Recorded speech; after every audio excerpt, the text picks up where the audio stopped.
कांग्रेस के वरिष्ठ नेता मणिशंकर अय्यर की बेटी सुरन्या अय्यर पर आरोप लगा है कि उन्होंने राम मंदिर की प्राण प्रतिष्ठा के कार्यक्रम के खिलाफ 3 दिन उपवास रखा और इस के हवाले से नई दिल्ली से सटे एक आवासीय कॉलोनी के एसोसिएशन जिसका नाम जंगपुरा एक्सटेंशन RWA है यानी रेजिडेंट वेलफेयर एसोसिएशन, उसने चिट्ठी लिखी है मणिशंकर अय्यर को और उनकी बेटी को और इस कदम पर माफी मांगने की मांग की है और साथ ही यह भी आग्रह किया है कि अगर माफी नहीं मांगते तो फिर वो इस कॉलोनी से बाहर चले जाएं। क्या है पूरा मामला और आखिर इस तरीके की मांग करने के पीछे क्या सोच है? मेरे साथ कपिल कक्कड़ जी हैं, RWA एसोसिएशन के अध्यक्ष हैं। कपिल जी, क्या है ये पूरा मामला? देखिए, ये मामला ऐसा है कि हमें रेजिडेंट्स ने अप्रोच किया और उन्होंने हमें बताया कि एक फेलो रेजिडेंट ने, जो सुरन्या अय्यर है, उन्होंने एक पोस्ट करा है यूट्यूब पे अपना वीडियो, जहां पे उन्होंने जो बातें करी हैं वो बहुत आपत्तिजनक हैं और उनके सेंटिमेंट्स हर्ट हुए हैं। उनमें एक गुस्सा, एक रोष था। तो उन्होंने जब हमें ये बताया, हमने अपना रिसर्च करा और हमें वाकई में लगा जो उन्होंने बयान दे रही हैं वो गलत दे रही हैं। तो इस वजह से हमें कुछ ना कुछ हमें कार्रवाई करनी चाहिए, क्योंकि एक स्ट्रांग अंडर करंट को हमने रोकना था। इस कॉलोनी में 5000 लोग रहते हैं और हमारी एसोसिएशन 60 साल से पुरानी है और आज तक इस तरह की कभी ऐसा कुछ जनरेट कभी नहीं हुआ। पर जो हम नहीं चाहते थे कि कोई हॉस्टिलिटी हो, तो उसको प्रिएम्प्ट करने के लिए हमने सोचा कि यही एक बेस्ट तरीका है कि इनको एक चिट्ठी लिखी जाए और इनको बोला जाए कि इस तरह की चीजें, एक जो सोशल हार्मनी है जहां पे लोग को एग्जिस्ट करते हैं, उसको कहीं ना कहीं नेगेटिवली इंपैक्ट कर रहा है और उसको हमने प्रयास करा है रोकने का। कौन सा बयान आपको आपत्तिजनक लगा या जिससे आप कह रहे हैं कि कॉलोनी के बाकी लोगों की भावनाएं आहत हुई, वो क्या बात? आई एम श्योर आपका चैनल भी वो बयान दिखाएगा और पर हमने तो वर्बटम, हमने तो इन्वर्टेड कॉमर्स में वो लिखा है। एक तरफ वो कह रही हैं कि मुझे मुस्लिम भाइयों के प्रति बड़ा ही दुख है कि ये चीज आज अयोध्या में हो रही है। फिर दूसरी तरफ वो ये भी कह रही है मैं अच्छी हिंदू हूं। अगर आप अच्छी हिंदू हो, हिंदुइज्म में हमें क्या सिखाया गया है? आप हर रिलीजन की रिस्पेक्ट करो। एक हिंदू दरगाह भी जाता है, मॉस्क हर जगह जाता है। तो आप ये ऐसी कैसी हिंदू हैं कि आप दूसरे बाकी रिलीजन को तो आप रिस्पेक्ट कर रही हैं और आप अपने रिलीजन को डीमीन कर रही हैं, स्पेशली व्हेन जब सुप्रीम कोर्ट ऑफ इंडिया ने 5-0 से वर्डिक्ट देते हुए उसको एक जो स्ट्रक्चर जो था डिस्प्यूटेड स्ट्रक्चर, उसमें राम मंदिर किया and the whole nation is celebrating. When the whole nation is celebrating, what is the point of saying I am keeping a fast? कि मैं फास्ट रख रही हूं, मुझे दुख हो रहा है मुस्लिम भाइयों के लिए, और कोई मुस्लिम भाई ऐसा नहीं कह रहा, कहीं हमने नहीं देखा। तो इस तरह की प्रोवोकेटिव स्टेटमेंट्स एक सोशल हार्मनी खराब ना करें, इस वजह से हमने उनको ये चिट्ठी लिखी है। और मांग क्या की? आप क्या चाहते हैं? अब जो होना था वो तो हो गया, अब आप लोग क्या चाहते हैं?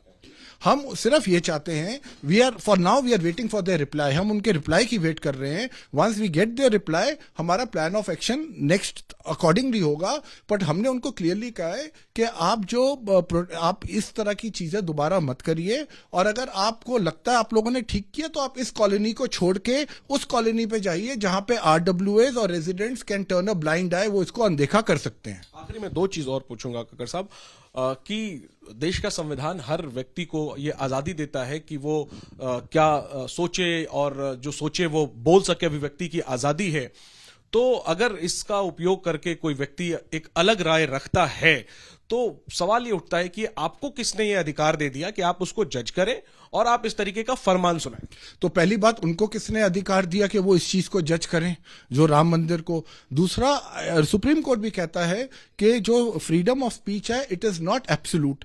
तीसरा है कि आपको प्रोटेस्ट करने का तरीका होना चाहिए। अगर आपको प्रॉब्लम है तो आप सुप्रीम कोर्ट में जाके रिव्यू पिटीशन लगाइए कि भाई जो आपने किया गलत किया। मैं जुडिशरी से खुश नहीं हूं, तो मैंने एक वेब सीरीज ब्लैक जस्टिस बनाई जहां पे मैंने दिखाया कि क्या रिफॉर्म्स होने चाहिए और क्या सोल्यूशन है। तो एक चीज को, अगर आपको प्रॉब्लम है तो आप उस प्रॉब्लम को उस जगह लेके जाइए। आप सोशल मीडिया का इस्तेमाल करते हुए प्रोवोकेटिवली और हेट्रेड तो कम से कम स्प्रेड ना करिए। अच्छी बात आप करिए, किसी को आपत्ति नहीं है, बट आप इस तरह की चीज कर रहे हैं तो विच इज हाईली अनफॉर्चुनेट। आखिरी सवाल, इस आपकी चिट्ठी और इस पर जो मीडिया में खबरें आई हैं, इस पर मणिशंकर अय्यर जी की जो बेटी हैं उनका बयान सामने आया है। उन्होंने ये कहा है कि वो तो उस कॉलोनी में रहती ही नहीं है जिस कॉलोनी के आरडब्ल्यूए ने ये चिट्ठी लिखी है।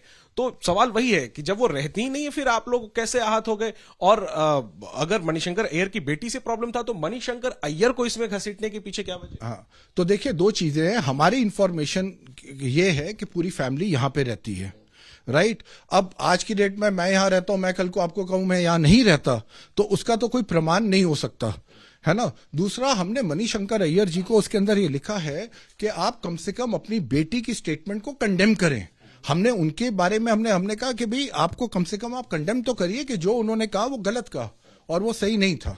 सो that is what we have said. और जो उनका कहना है कि वो रहती नहीं, उनकी बेटी कह रही है कि वो कॉलोनी में तो रहती ही नहीं है। तो रहती नहीं है तो वो अपना आधार कार्ड वगैरह दिखाए कहाँ रहती है, क्या है, क्योंकि हमने जो जांच पड़ताल करी थी, मैं सोर्सेस नहीं आपको बता सकता, कि उसके हिसाब से वो यहीं रहती हैं। ठीक है, तो मतलब उन राम मंदिर के प्राण प्रतिष्ठा और उसके आयोजन के इर्द गिर्द जो सारा कार्यक्रम था उस पर उन्हें विरोध था, उन्होंने अपना कदम उठाया, उस बात से आप लोगों को का विरोध हुआ, आपने अपना कदम उठाया, ये बात यहां खत्म होती है या आप लोग इसको लेकर के फर्दर कोई आगे भी कोई कदम उठाए? ये बात खत्म होती है या आगे चलती है, ये उन पे डिपेंड करता है हमारी लेटर का वो क्या रिस्पांस देते हैं, क्या वो अपना रिग्रेट एक्सप्रेस करते हैं, और अगर वो माफी नहीं मांगते तो जैसे हमने लेटर में लिखा, प्लीज इस कॉलोनी को छोड़िए, क्योंकि हम नहीं चाहते इतनी पीस लविंग कॉलोनी। और प्लीज रिमेंबर, इस कॉलोनी में 5000 लोग रहते हैं, उसमें से 90% लोग पाकिस्तान से आए हैं, वो भी अपना सब कुछ, आपको पता है क्या हुआ था 47 में, सब कुछ छोड़ के, और आप ऐसी कॉलोनी में इस तरह की आप स्टेटमेंट की कर रहे हैं, तो हम नहीं चाहेंगे कि कॉलोनी में डिसहार्मनी किसी भी तरह से हो, क्योंकि आज तक इस तरह की कोई चीज नहीं हुई है इस कॉलोनी में। ठीक है, तो राम मंदिर प्राण प्रतिष्ठा को लेकर मणिशंकर अय्यर की बेटी के बयान और उनके कदम के बाद एक नई बहस शुरू हो गई है। इंतजार किया जा रहा है मणिशंकर अय्यर या उनकी बेटी की तरफ से एक आधिकारिक जवाब का, और देखना होगा कि इस मामले पर अब आगे जो आरडब्ल्यू एसोसिएशन है वो क्या कदम अख्तियार करता है। कैमरा पर्सन रवीश पांडे के साथ जैनेंद्र, एबीपी न्यूज, दिल्ली।